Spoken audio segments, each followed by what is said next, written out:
Salut à tous et à toutes et bienvenue à ce point sur l'actualité Synergie africaine, les activités de l'ONG panafricaine consignées dans un ouvrage. Il s'agit d'une décennie d'engagement concret en faveur de la santé et du bien-être des populations africaines. La cérémonie de présentation et de dédicace du livre Synergie africaine, acteur majeur de la santé publique en Afrique, a eu lieu ce 30 avril 2013 au Palais des Congrès de Yaoundé. Et cérémonie placée sous le haut patronage de Chantal Biya, première dame du Cameroun et présidente fondatrice de Synergie africaine.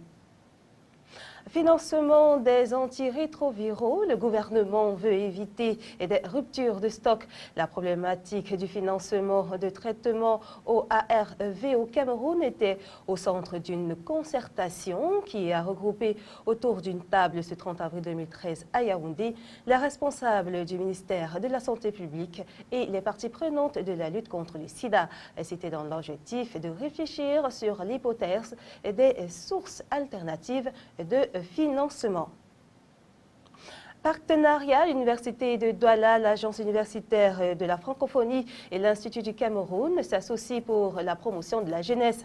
Une infrastructure de formation dénommée l'espace numérique francophone de Douala a été inaugurée ce 30 avril à l'Institut français du Cameroun, antenne de Douala.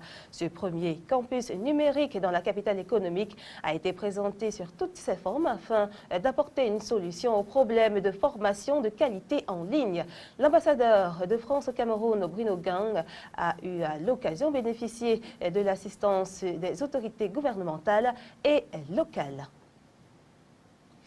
Donner de la visibilité aux efforts fournis par le ministère de la Recherche scientifique et de l'Innovation, justement en matière de développement et de semences améliorées des principales spéculations agropastorales du Cameroun. C'est ainsi, entre autres, l'objectif de la première édition de la journée de promotion des semences améliorées de base qui s'est tenue ce 30 avril 2013 à Douala. La cérémonie était présidée par le secrétaire général de la région en présence des différents délégués régionaux concernés et autres multiplicateurs de semences. En culture, la localité de Bokito en général et la communauté Bororo en particulier étaient en fête ce 27 avril dernier. C'était à l'occasion de l'installation du nouvel Ardo Abdou, chef de cette communauté dans le Grand Bam. Son élection est survenue à la suite d'un plébiscite dirigé par le Lamido de Didango et le président national de l'association Bokosta. C'est ainsi le sous-préfet de Bokito, Kwele Divine, qui présidait cette cérémonie. Notons que cette communauté Bororo connaît une certaine marginalisation et abus de pouvoir. À présent, l'essentiel de la page étrangère avec nos confrères de l'agence France Presse. C'est le nouveau visage de la monarchie aux Pays-Bas. À 46 ans, Willem-Alexander devient le plus jeune souverain d'Europe. Il succède à la reine Béatrix qui a passé 33 ans sur le trône. Le jeune roi devrait opter pour un style plus détendu que celui de sa mère. Il a déjà expliqué ne pas être un fétichiste du protocole. Au moins 13 personnes tuées dans un nouvel attentat à la voiture piégée à Damas. Ce carnage intervient 24 heures après une attaque visant le Premier ministre lundi. Dans le même temps, des combats opposent toujours l'armée et les rebelles à l'est de Damas et les raids aériens continuent près d'Alep et de Homs.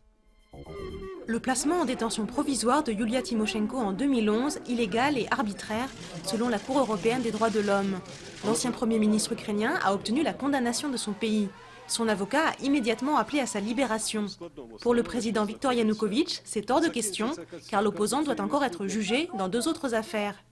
Égérie de la révolution orange de 2004, elle a été condamnée à 7 ans de prison pour abus de pouvoir.